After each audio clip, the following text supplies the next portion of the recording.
हरे कृष्णा। मातलीके के चले जाने पर इंद्र शत्रुओं का संहार करने वाले नृपश्रेष्ठ महात्मा श्रीमान अर्जुन ने, जो साक्षात सहस्त्र लोचन इंद्र के समान प्रतीत होते थे, अपने शरीर से उतारकर इंद्र के दिए हुए बहुमूल्य उत्तम तथा सूर्य के समान दे दीप्यमान दिव्य आभूषण अपनी प्रियतमा सुत सोम की माता द्रौपदी को समर्पित कर दिए। तदंतर उन कुरुश्रेष्ठ पांडवों तथा सूर्य और अग्नि के समान तेजस्वी ब्रह्मचारियों के बीच बैठकर अर्जुन ने अपना सब समाचार यथावत रूप से कह सुनाया। मैं अमुक प्रकार से इंद्र, वायु और साक्षात शिव से दिव्यास्त्रों की शिक्षा प्राप्त करके आया हूँ। मेरे शील स्वभाव तथा चित्त की एकाग्रता से इंद्र सहित संपूर्ण देवता मुझ पर बहुत प्रसन्न थे। निर्दोष कर्म करने वाले अर्जुन ने अपने स्वर्गीय प्रवास का सब समाचार उन सबको संक्षेप में बताकर नकुल सहदेव के साथ निश्चिंत होकर आश्रम में शयन किया। इस प्रकार वन पर्व के अंतर्गत निवात कवच युद्ध के अर्जुन समागम विषयक 165वां अध्याय पूर्ण हुआ। वैशंपायन जी कहते हैं, जन्मेजय, तदंतर रात बीतने पर प्रातःकाल उठकर समस्त भाइयों सहित अर्जुन ने धर्मराज युधिष्ठिर को प्रणाम किया। उसी समय अंतरिक्ष में देवताओं के संपूर्ण वाद्यों की तुमल ध्वनि गूंज उठी। भरत रथ के पहियों की घरघराहट, घंटानाद तथा सर्प, मृग एवं पक्षियों के कोलाहल सब और पृथक पृथक सुनाई दे रहे थे। पांडवों ने प्रसन्नता पूर्वक उस ध्वनि की ओर आंख उठाकर देखा तो उन्हें देवराज इंद्र दृष्टि गोचर हुए, जो संपूर्ण मरुदगणों आदि देवताओं के साथ आकाश मार्ग से आ रहे थे। गंधर्वों और अप्सराओं के समूह सूर्य के समान तेजस्वी विमानों द्वारा शत्रु दमन देवराज को चारों ओर से घेरकर उन्हीं के पथ का अनुसरण कर रहे थे। थोड़ी ही देर में हरे रंग के घोड़ों से जुते हुए मेघ गर्जना के समान गंभीर घोष करने वाले जाम्बूनद नामक सुवर्ण से अलंकृत रथ पर आरूढ़ होकर देवराज इंद्र पांडवों के समीप आ पहुंचे। उस समय वे अपनी उत्कृष्ट प्रभा से अत्यंत उद्वासित हो रहे थे। निकट आने पर सहस्त्रलोचन इंद्र रथ से उतर गए। उन महामना देवराज को देखते ही भाइयों सहित श्रीमान युधिष्ठिर उनके पास गए। यज्ञों में प्रचुर दक्षिणा देने वाले धर्मराज युधिष्ठिर जी शास्त्र वर्णित पद्धति से अमित बुद्धि इंद्र का विधिवत स्वागत सत्कार करने लगे। तेजस्वी अर्जुन ने भी इंद्र को प्रणाम करके उनके समीप सेवक की भांति विनीत भाव से खड़े हो गए। महातेजस्वी कुंती पुत्र युधिष्ठिर अर्जुन को देवराज के समीप विनीत भाव से स्थित देखकर बहुत प्रसन्न हुए। अर्जुन के सर पर जटा बंध गई थी। वे देवराज के आदेश के अनुसार तपस्या में लगे रहते थे, अतः सर्वथा निष्पाप हो गए थे। अर्जुन को देखने से उन्हें महान हर्ष हुआ, अतः देवराज का पूजन करके वे बड़े प्रसन्न हुए। उदारचित राजा युधिष्ठिर को सब प्रकार से हर्ष में मग्न देखकर परम बुद्धिमान देवराज इंद्र ने कहा, पांडुनंदन, तुम इस पृथ्वी का शासन करोगे। कुंती कुमार, अब तुम पुनः काम्यक वन के कल्याणकारी आश्रम में चले जाओ। राजन, पांडुनंदन अर्जुन ने एकाग्रचित होकर मुझसे संपूर्ण दिव्यास्त्र प्राप्त कर लिए हैं। साथ ही उन्होंने मेरा बड़ा प्रिय कार्य संपन्न किया है। तीनों लोकों के समस्त प्राणी इन्हें युद्ध में परास्त नहीं कर सकते। कुंती नंदन युधिष्ठिर से ऐसा कहकर इंद्र महर्षियों के मुख से अपनी स्तुति सुनते हुए सानंद स्वर्गलोक को चले गए। धनाध्यक्ष कुबेर के घर में टिके हुए पांडवों का जो इंद्र के साथ समागम हुआ था, उस प्रसंग को जो विद्वान एकाग्रचित होकर प्रतिदिन पढ़ता है और संयम और नियम से रहकर कठोर व्रत का आश्रय लेकर 1 वर्ष तक ब्रह्मचर्य का पालन करता है, वह सब प्रकार की बाधाओं से रहित हो 100 वर्षों तक सुखपूर्वक जीवन धारण करता है। इस प्रकार श्री महाभारत पर वन पर्व के अंतर्गत निवात कवच युद्ध में इंद्र आगमन विषयक 166वां अध्याय पूर्ण हुआ। वैशंपायन जी ने आगे कहा, जन्मेजय, देवराज इंद्र के चले जाने पर भाइयों और द्रौपदी के साथ मिलकर अर्जुन ने धर्मपुत्र युधिष्ठिर को प्रणाम किया। पांडुनंदन अर्जुन को प्रणाम करते देख युधिष्ठिर बड़े प्रसन्न हुए और उनका मस्तक सूंघकर हर्ष गदगद वाणी में इस प्रकार बोले, अर्जुन, स्वर्ग में तुम्हारा यह समय कैसे बीता? कैसे तुमने दिव्यास्त्र प्राप्त किए? कैसे तुमने देवराज इंद्र को संतुष्ट किया? पांडुनंदन, क्या तुमने सभी अस्त्र अच्छी तरह सीख लिए हैं? क्या देवराज इंद्र तथा भगवान रुद्र ने प्रसन्न होकर तुम्हें अस्त्र प्रदान किए हैं? शत्रुदमन, तुमने जिस प्रकार देवराज इंद्र का दर्शन किया अथवा जैसे पिनाकधारी भगवान शिव को देखा, जिस प्रकार तुमने सब अस्त्रों की शिक्षा प्राप्त की और जैसे तुम्हारे द्वारा देवाराधन का कार्य संपादित हुआ, वह बताओ। भगवान इंद्र ने अभी अभी कहा था कि अर्जुन ने मेरा अत्यंत प्रिय कार्य संपन्न किया है। सो वह कौन सा प्रिय कार्य था जिसे तुमने संपन्न किया?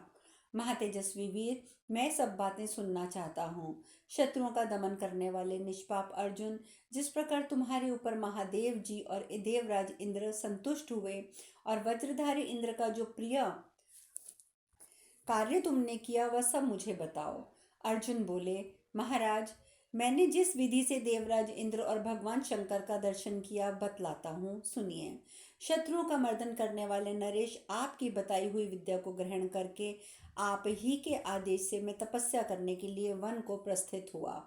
काम्यक वन से चलकर तपस्या में पूरी आशा रखकर मैं भृगुतुंग पर्वत पर पहुंचा और वहां एक रात रहकर जब आगे बढ़ा, तब मार्ग में किसी ब्राह्मण देवता का मुझे दर्शन हुआ। उन्होंने मुझसे कहा, कुंती नंदन, तुम कहाँ जाते हो? मुझे ठीक ठीक बताओ। तब मैंने उन्हें सब कुछ सच सच बता दिया। नृपश्रेष्ठ ब्राह्मण देवता ने मेरी यथार्थ बातें सुनकर मेरी प्रशंसा की और वह मुझ पर प्रसन्न हुए। तत्पश्चात उन्होंने प्रसन्नतापूर्वक कहा, भरत, तुम तपस्या का आश्रय लो। तप में प्रवृत्त होने पर तुम्हें शीघ्र ही देवराज इंद्र का दर्शन होगा। महाराज, उनके इस आदेश को मानकर मैं हिमालय पर्वत पर आरूढ़ हो तपस्या में संलग्न हो गया और 1 मास तक केवल फल फूल खाता रहा। इस प्रकार मैंने दूसरा महीना केवल जल पीकर बिताया। पांडव नंदन, तीसरे महीने में मैं पूर्णतः निराहार रहा। चौथे महीने में मैंने ऊपर को हाथ उठा लिए, इस पर भी मेरा बल क्षीण नहीं हुआ। यह एक आश्चर्य की बात थी। 5वां महीना आरंभ होने पर जब एक दिन बीत गया, तब दूसरे दिन एक शूकर रूपधारी जीव मेरे निकट आया। वह अपनी थूथन से पृथ्वी को चाट रहा था और पैरों से धरती खोदता था। बार बार लेटकर वह अपने पेट से वहां की भूमि को ऐसा स्वच्छ कर देता था मानो उस पर झाड़ दिया गया हो। उसके पीछे किरात जैसी आकृति का एक महान पुरुष उत्पन्न हुआ। उसने धनुष, बाण और खड्ग ले रखा था। उसके साथ स्त्रियों का एक समुदाय भी था। तब मैंने धनुष और अक्षय तरकस लेकर एक बाण के द्वारा उस रोमांचकारी सूकर पर आघात किया। साथ ही किरात ने भी अपने सुदृढ़ धनुष को खींचकर उस पर गहरी चोट करी, जिससे मेरा हृदय कंपित हो उठा। राजन, फिर वह किरात मुझसे बोला, ये सूअर तो पहले मैंने निशाना बनाया है, तुमने इसके आखेट के नियम को छोड़कर उस पर प्रहार क्यों किया? इतना ही नहीं, उस विशाल काय एवं धनुर्धर किरात ने उस समय मुझसे ये भी कहा, अच्छा ठहर जाओ, मैं अपने बाणों से अभी तुम्हें और तुम्हारे घमंड को चूर चूर किए देता हूँ। ऐसा कहकर उस भीड़ जैसे पर्वत पर वर्षा हो उस प्रकार महान बाणों की बौछार करके मुझे सब ओर से ढक दिया। तब मैंने भी बाण वर्षा करके सब ओर से आच्छादित कर दिया। तदंतर जैसे वज्र पर्वत पर आघात किया जाए, उसी प्रकार पर प्रज्वलित मुख वाले अभिमंत्रित और खूब खींचकर छोड़े हुए बाणों के द्वारा मैंने उसे बार बार घायल किया। उस समय उसके सैकड़ों और सहस्त्रों रूप प्रकट हुए और मैंने उसके सभी शरीरों पर बाणों से गहरी चोट पहुंचाई। भरत, फिर उसके वे सारे शरीर एक रूप दिखाई दिए। महाराज, उस एक रूप में भी मैंने उसे पुनः अच्छी तरह घायल कर दिया। तभी उसके शरीर को तो बहुत छोटा हो जाता था, परंतु मस्तक बहुत बड़ा दिखाई देता था। फिर वह विशाल शरीर धारण कर लेता था और मस्तक बहुत छोटा बना लेता था। राजन, अंत में वह एक ही रूप में प्रकट होकर युद्ध में मेरा सामना करने लगा।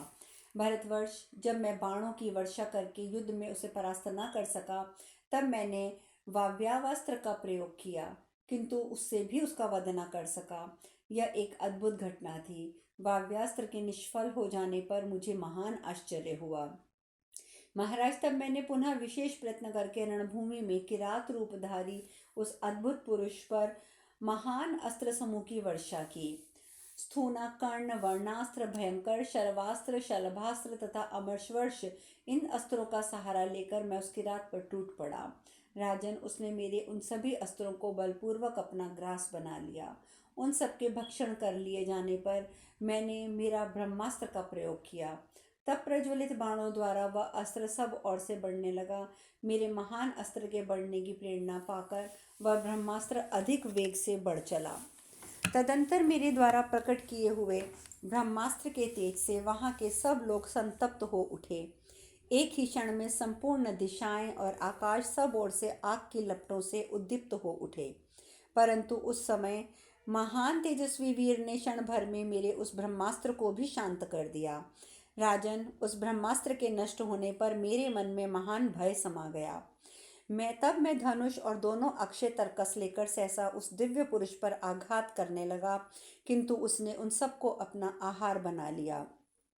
जब मेरे सारे अस्त्र शस्त्र नष्ट हो गए, उसके आहार बन गए, तब मैंने उस अलौकिक प्राणी के साथ मल्ल युद्ध प्रारंभ किया। पहले मुक्कों थप्पड़ों से मैंने उससे टक्कर लेने की चेष्टा की, परंतु उस पर मेरा कोई वश नहीं चला और मैं निश्चेष्ट होकर पृथ्वी पर गिर पड़ा। महाराज, तब वह अलौकिक प्राणी हंसकर मेरे देखते ही देखते स्त्रियों सहित कहीं अंतर्ध्यान हो गया। राजन, वास्तव में वे भगवान शंकर थे। उन्होंने पूर्वोक्त बर्ताव करके दूसरा रूप धारण कर लिया। देवताओं के स्वामी भगवान महेश्वर किरात रूप छोड़कर दिव्य स्वरूप का आश्रय ले अलौकिक एवं अद्भुत वस्त्र धारण किए वहां खड़े हो गए। इस प्रकार उमा सहित साक्षात भगवान वृषभध्वज का दर्शन हुआ। उन्होंने अपने अंगों में सर्प और हाथ में पिनाक धारण कर रखे थे। अनेक रूपधारी भगवान शूलपाणी उस रणभूमि में मेरे निकट आकर पूर्वत सामने खड़े हो गए और बोले, परम तप, मैं तुम पर संतुष्ट हूँ। तदंतर मेरे धनुष और अक्षय बाणों से भरे हुए दोनों तरकस लेकर भगवान शिव ने मुझे दे दिए और कहा, परम तप, ये अपने अस्त्र ग्रहण करो। कुंती कुमार, मैं तुमसे संतुष्ट हूँ। बोलो, तुम्हारा कौन सा कार्य सिद्ध करूँ? वीर, तुम्हारे मन में जो कामना हो बताओ, मैं उसे पूर्ण कर दूंगा। अमृतत्व को छोड़कर और तुम्हारे मन में जो कामना हो वह बताओ। मेरा मन तो अस्त्र शस्त्रों में लगा हुआ था। उस समय मैंने हाथ जोड़कर मन ही मन भगवान शंकर को प्रणाम किया और ये बात कही, यदि मुझ पर भगवान आप प्रसन्न हैं तो मेरे मनोवांछित वर इस प्रकार हैं।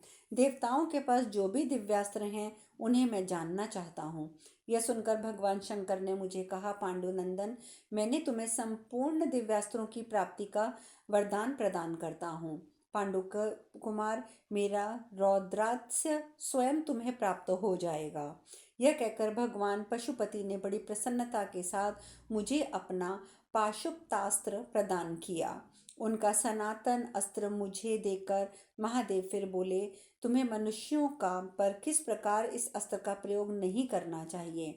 अपने से अल्प शक्ति वाले विपक्षी पर यदि तुम इसका प्रहार करोगे तो ये संपूर्ण विश्व को दग्ध कर देगा।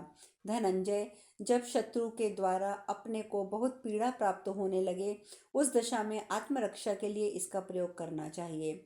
शत्रुओं के अस्त्रों का नाश विनाश करने के लिए सर्वथा इसका प्रयोग उचित है। इस प्रकार भगवान वृषभध्वज ने प्रसन्न होकर संपूर्ण अस्त्रों का निवारण करने वाले और कहीं भी कुंठित न होने वाले दिव्य पाशुपतास्त्र मूर्तिमान होकर मेरे सामने आ खड़े हो गए। वह शत्रु का संहारक, विपक्षियों के सेना का विध्वंसक है। उसकी प्राप्ति बहुत कठिन है। देवता, दानव, राक्षस किसी के लिए भी उसका वेग सहन करना अत्यंत कठिन है। फिर भगवान शिव की आज्ञा होने पर मैं वहीं बैठ गया और मेरे देखते देखते वे अंतर्ध्यान हो गए।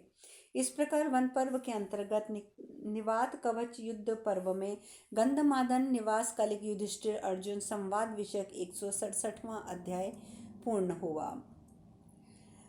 अर्जुन जी ने आगे कहा, भरत, देवाधिदेव भगवान परमात्मा त्रिलोचन के कृपा प्रसाद से मैंने प्रसन्नता पूर्वक वह रात वहीं व्यतीत की। सवेरा होने पर पूर्वाहन काल की क्रिया पूरी करके मैं पुनः उन्हें श्रेष्ठ ब्राह्मण के समक्ष पाया, जिनका दर्शन मुझे पहले हो चुका था। कुलभूषण, उनसे मैंने अपना सारा वृतांत यथावत कह सुनाया और ये बताया कि मैं महादेव से मिल चुका हूँ। राजेंद्र, तब वे विप्रवर बड़े प्रसन्न हुए और बोले, कुंती कुमार, जिस प्रकार तुमने महादेव जी का दर्शन किया है वैसा दर्शन और किसी ने नहीं किया है। अनग, अब तुम यम आदि लोकपालों के द्वारा देवराज इंद्र का दर्शन करोगे और वे भी तुम्हें अस्त्र प्रदान करेंगे। राजन, ऐसा कहकर सूर्य के समान तेजस्वी ब्राह्मण देवता ने मुझे बार बार हृदय से लगाया और वे इच्छानुसार अपने अभीष्ट स्थान को चले गए। शत्रु विजय नरेश तदंतर जब वह दिन ढलने लगा, तब पुनः इस जगत में नूतन जीवन का संचार सा करती हुई पवित्र वायु चलने लगी और उस हिमालय के पार्ववर्ती प्रदेश में दिव्य नवीन और सुगंधित पुष्पों की वर्षा होने लगी। चारों ओर अत्यंत भयंकर प्रतीत होने वाले दिव्य वाद्यों और इंद्र संबंधी स्त्रोतों के मनोहर शब्द सुनाई देने लगे। सब गंधर्वों अप्सराओं के समूह वहां देवराज इंद्र को आगे करके गीत गा रहे थे। देवताओं के अनेक गण भी दिव्य विमानों पर बैठकर वहां आए थे। जो महेंद्र के सेवक थे और इंद्र भवन में ही निवास करते थे, वे भी वहां पधारे। तदंतर थोड़ी देर में विविध आभूषणों से विभूषित हरे रंग के घोड़ों से जुते एक सुंदर रथ के द्वारा शची सहित इंद्र ने संपूर्ण देवताओं के साथ वहां पदार्पण किया। राजन, उसी समय सर्वोत्कृष्ट ऐश्वर्य लक्ष्मी से संपन्न नरवाहन कुबेर ने भी मुझे दर्शन दिए। दक्षिण दिशा की ओर दृष्टिपात करने पर मुझे साक्षात यमराज खड़े दिखाई दिए। वरुण और देवराज इंद्र भी क्रमशः पश्चिम और पूर्व दिशा में यथास्थान खड़े हो गए। महाराज नरश्रेष्ठ, उस समय लोकपालों ने मुझे सांत्वना देकर कहा, सव्यसाची अर्जुन, देखो हम सब लोकपाल यहाँ आकर खड़े हैं। देवताओं के कार्य की सिद्धि के लिए ही तुम्हें भगवान शंकर का जो दर्शन प्राप्त हुआ है, अब तुम चारों ओर घूमकर हम लोगों से भी दिव्यास्त्र ग्रहण करो। प्रभो, तब मैंने एकाग्रचित होकर उन उत्तम देवताओं को प्रणाम करके उन सब से विधि पूर्वक महान दिव्यास्त्र प्राप्त किए।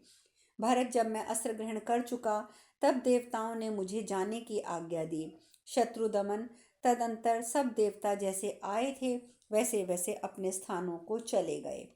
देवेश्वर भगवान इंद्र भी अपने अत्यंत प्रकाशपूर्ण रथ पर आरूढ़ होकर मुझसे बोले, अर्जुन, तुम्हें स्वर्गलोक की यात्रा करनी होगी। भरत श्रेष्ठ धनंजय, यहाँ आने से पहले मुझे तुम्हारे विषय में सब कुछ ज्ञात हो गया था। इसके बाद मैंने तुम्हें दर्शन दिया है।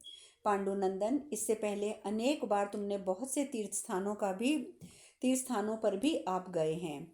शेष कथा कल। हरे कृष्णा, हरे कृष्णा, हरे कृष्णा।